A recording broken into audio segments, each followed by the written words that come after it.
ఈరోజు భారతదేశంలో అంబానీ అనే పేరు వినగానే చాలా మందికి గుర్తొచ్చేది అపారమైన సంపద, భారీ వ్యాపార సామ్రాజ్యం, ప్రపంచ స్థాయి విజయాలు. కానీ ఈ విజయాల వెనుక ఉన్న కథ అంత విశాలవంతమైన జీవితంతో ప్రారంభం కాలేదు. ఎన్నో కష్టాలు, రిస్క్ తీసుకునే ధైర్యం, నిరంతర శ్రమ ఇవే ఈ కథకు అసలు పునాది. ముఖేష్ అంబానీ పేరు ప్రపంచంలోని అత్యంత ధనవంతుల జాబితాలో ఉండడానికి కారణం కేవలం డబ్బు కాదు, ఆయన తీసుకున్న నిర్ణయాలు, కొత్త అవకాశాలను గుర్తించే దృష్టి, కోట్లాది భారతీయుల జీవితాలను మార్చిన వ్యాపార ఆలోచనలు ఆయనను ప్రత్యేకంగా నిలబెట్టాయి. 1957 ఏప్రిల్ 19న మొయిన్లోని అండెన్ నగరంలో ముఖేష్ అంబానీ జన్మించాడు. ఆయన తండ్రి ధీరుభాయ్ అంబానీ అప్పట్లో ఒక పెట్రోల్ పంపులో ఉద్యోగిగా పనిచేసేవారు. పెద్ద జీతం లేదు, కుటుంబం సాదాసీదా జీవితం గడిపేది.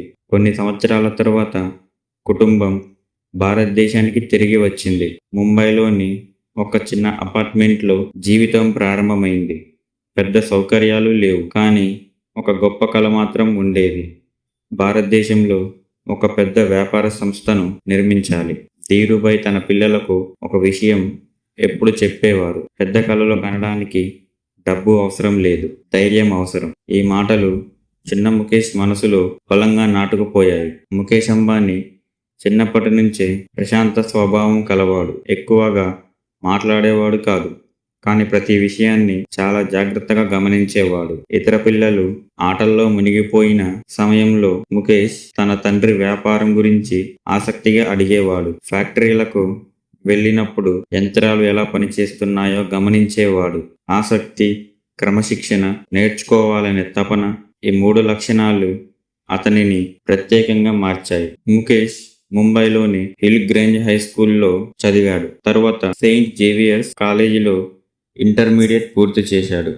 తర్వాత యూనివర్సిటీ డిపార్ట్మెంట్ ఆఫ్ కెమికల్ టెక్నాలజీలో కెమికల్ ఇంజనీరింగ్ చదివాడు. అమెరికాలోని స్టాన్ఫర్డ్ యూనివర్సిటీలో MBA ప్రారంభించాడు. అయితే అదే సమయంలో ధీరుభాయ్ అంబానీ ఒక పెద్ద నిర్ణయం తీసుకున్నాడు. ఇప్పుడు కంపెనీకి నువ్వు అవసరం, అంతే. ముఖేష్ తన MBA మధ్యలోనే వదిలేసి భారతదేశానికి తిరిగి వచ్చాడు. ఈ నిర్ణయం ఆయన జీవితాన్ని మార్చేసింది. 1981లో ముఖేష్ అధికారికంగా రిలయన్స్లో చేరాడు. అప్పటికి రిలయన్స్ టెక్స్టైల్స్ రంగంలో ఎదుగుతోంది. ముఖేష్ మాత్రం భవిష్యత్తు పెట్రోకెమికల్స్ లో ఉందని భావించాడు. ఆయన పెద్ద ఎత్తున కొత్త ఫ్లాట్లు నిర్మించడం ప్రారంభించాడు. సాంకేతికపై ఆయనకు ఉన్న ఆసక్తి కంపెనీని వేగంగా ముందుకు తీసుకెళ్లింది. భారతదేశంలోనే కాదు, ప్రపంచంలోనే అతిపెద్ద ఆయిల్ రిఫైనరీ నిర్మించాలని నిర్ణయించడం చాలా పెద్ద సాహసం.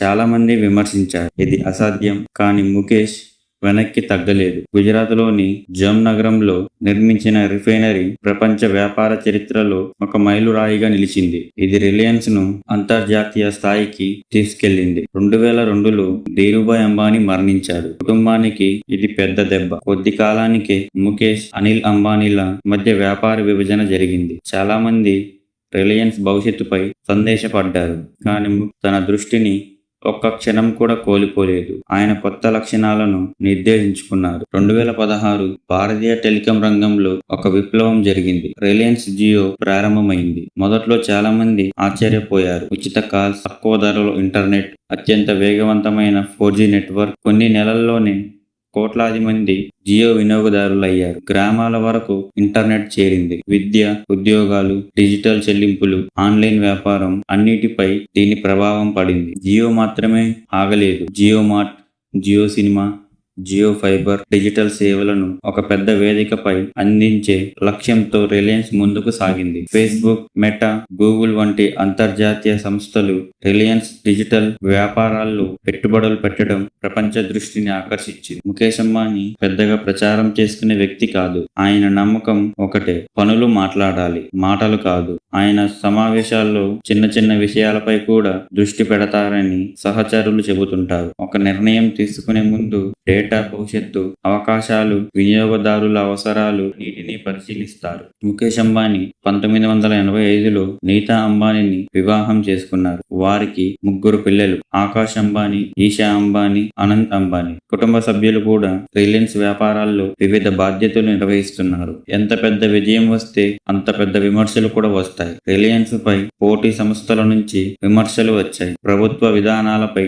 చర్చలు జరిగాయి. అయితే ముఖేష్ అంబానీ ఎప్పుడూ తన దృష్టిని వ్యాపార విస్తరణపై నిలిపారు. ఈ రోజు Reliance energy, retail, telecom, digital సేవలు, మీడియా, గ్రీన్ ఎనర్జీ వంటి అనేక రంగాల్లో పనిచేస్తుంది. ముఖేష్ అంబానీ ప్రపంచంలోని అత్యంత ప్రభావవంతమైన వ్యాపారవేత్తల్లో ఒకరిగా గుర్తింపు పొందారు. ఆయన సంపద మాత్రమే కాదు, లక్షలాది ఉద్యోగాలకు అవకాశాలు సృష్టించిన సంస్థను నిర్మించడం కూడా ఆయన గొప్ప విజయాల్లో ఒకటి. ఆయన నుంచి నేర్చుకోవాల్సిన పాఠాలేంటంటే పెద్ద కలలు కనాలి, అవకాశాలు కనిపించకపోతే వాటిని సృష్టించాలి, రిస్క్ తీసుకోవడానికి భయపడకూడదు, భవిష్యత్తును ముందుగానే ఊహించగలగాలి. క్రమశిక్షణ, సహనం విజయానికి పునాది. విజయం వచ్చినా నేర్చుకోవడం ఆపకూడదు. టెక్నాలజీని స్వీకరించిన వారే భవిష్యత్తును నడిపిస్తారు. ముఖేష్ అంబానీ కథ కేవలం ఒక ధనవంతుడి కథ కాదు, అది ఒక కుటుంబం కలను తరతరాల పాటు ఎలా నిలబెట్టిందో చెప్పే కథ. చిన్న ఇంట్లో ప్రారంభమైన